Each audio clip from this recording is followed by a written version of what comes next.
like love, love, love, and music. La la la, love, love, love, love, love, and music. Love, love. Hello, hello, hello, everyone. Thank you for tuning in. I am Jay Lee. This is Jay Lee's Corner. Ignore my hair. My bum will drive me crazy, so it's just, down and blowing around and being difficult. But we're going to ignore that. This is a quick little gossip, little nugget for y'all, okay? It's like 2 o'clock in the morning, and I'm like, wait a minute. Why ain't nobody tell me that Wendy Williams was not coming back on this Monday? Look, Wendy has been off the air. How long has she been off the air? She been off the air since December 24th, but I feel like it was longer than that. But we're going to give it to December 24th. And, it went on a little hiatus, and then they kept pushing the show back. It was supposed to be back on 1 week. They said, no, you know what? No, it was supposed to be back on the 14th. That's when they announced it'll be back, which is this Monday. They pushing it back again. She won't be back until the 21st. And I'm like, first of all, this is why I leave my hair. Why I don't leave my hair down. That's MLK Day.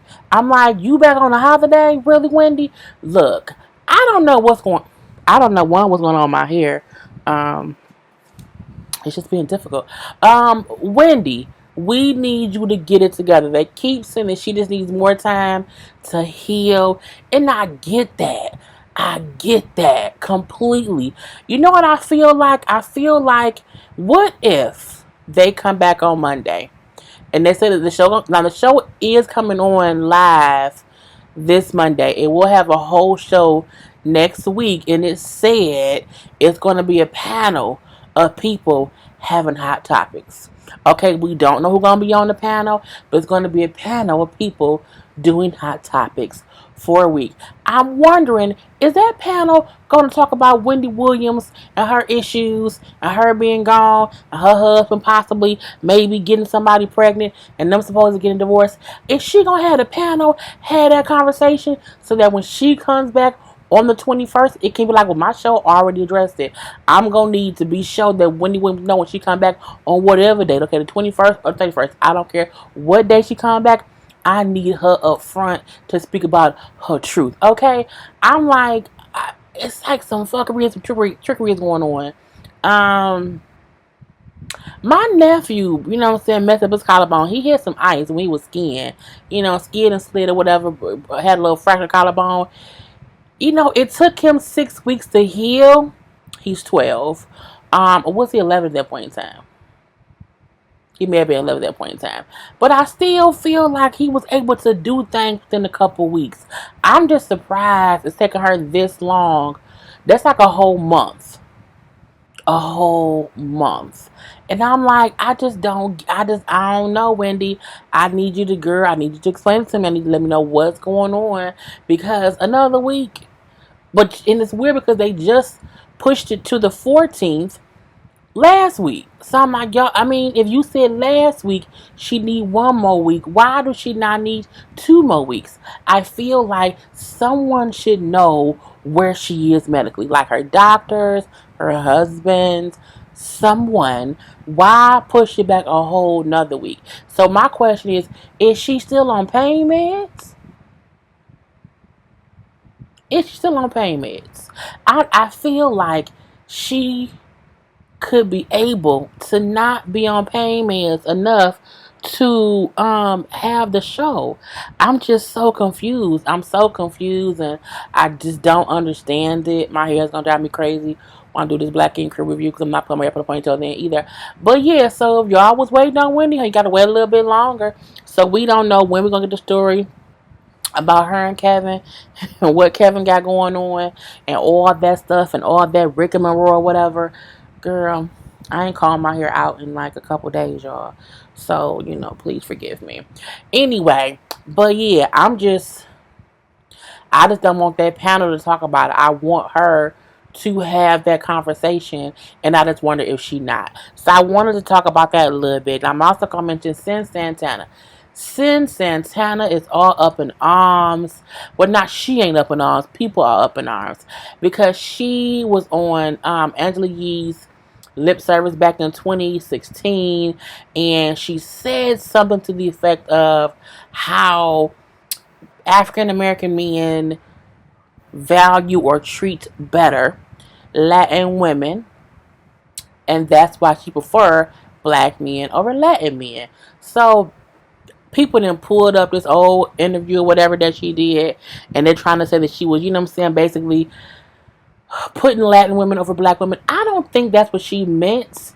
And I'm saying that because I think the transcript of what she said, not in the tone she said it, but I do feel like just because she say I like black men. They treat us really, really well, us Spanish women. And then when Angela Yee said, oh, Lord, you're going to get us in some trouble, you know what I'm saying, with the black girls, I don't think that's what she was saying. Even though there was a different way for her to say it, I don't think Sin looks at herself, you know what I'm saying, as better than black women. We've seen that she recently put up a little post to apologize for not articulating or not saying her word, saying it the right way.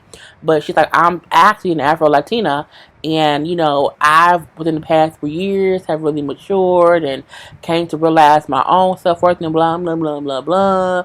But I don't feel like she was really being disrespectful or trying to degrade or downgrade or just down put black women. I don't think there's anything wrong with saying I prefer black men because the black men that I know treat us good. I don't think that means they treat black women bad. Like, I didn't hear or see that she said that. Okay, because after she said that one quote, she said, let me stop before I say something crazy. So I didn't hear her say anything else. Now, if she said more stuff in the interview, that's different. But the part that I read was that little simple part. I think sometimes we need not to um, make people feel like we're putting words in their mouth. Like I seen somebody say, on Twitter, someone could say, I like waffles. And then someone will come back and say, oh, so you hate pancakes? It's like, no, bitch, I like waffles.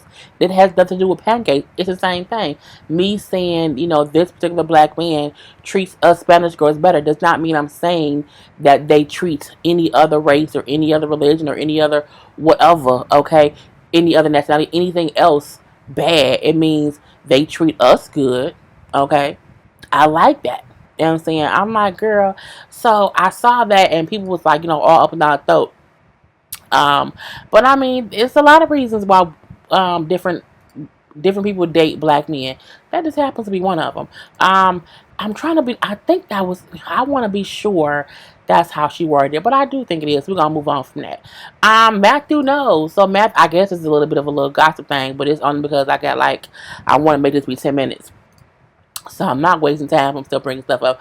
You know, Matthew Knowles bring up how he did not let Destiny's Child be around R. Kelly at all. He did an interview with British Metro News, and he said, quote unquote, I was there and my former wife Tina was there. The thing with R. Kelly was he liked to record late at night around midnight, and what was different with his studio was that one room had a recording suite and next door was a club with 40 or 50 people dancing. The girls were 15, 16. When they would go to the bathroom, Tina would go, meaning the Destiny Child was 15, 16. The girls were 15, 16 at the time. When they went to the bathroom, Tina would go with them. They did not leave her eyes. He also said, you know, R. Kelly was managed by Sony, by someone I won't name. And at that time, they would almost force you to record with their artists. And R. Kelly wasn't cheap. It was $75,000 plus travel costs. So we were talking about $100,000 for a song. I personally rejected the song because I didn't think it was a good song, not just because of his reputation. This is around '98. We had just begun to hear some of those things. When they asked if the child molestation and sexual assault allegations are what kept Matthew from allowing R. Kelly to work with the child, he says certainly was both of those things. What else did he say?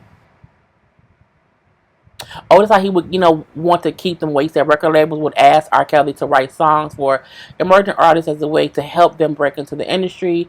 And he made several requests for Destiny's Child. Matthew and Tina both rejected all of them because they did not want him anywhere near the band, which is why they are one of the few acts to debut in the 90s without an R. Kelly song in its official discography. I was like, you know what? Well, look, you know, say what you want about Matthew Knowles and his philandering ways and having the whole baby on Tina, whatever.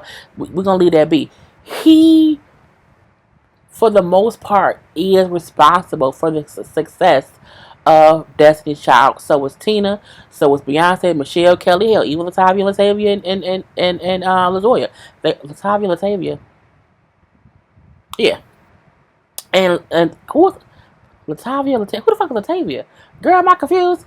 LaToya, Latavia, Kelly, Michelle, all of them.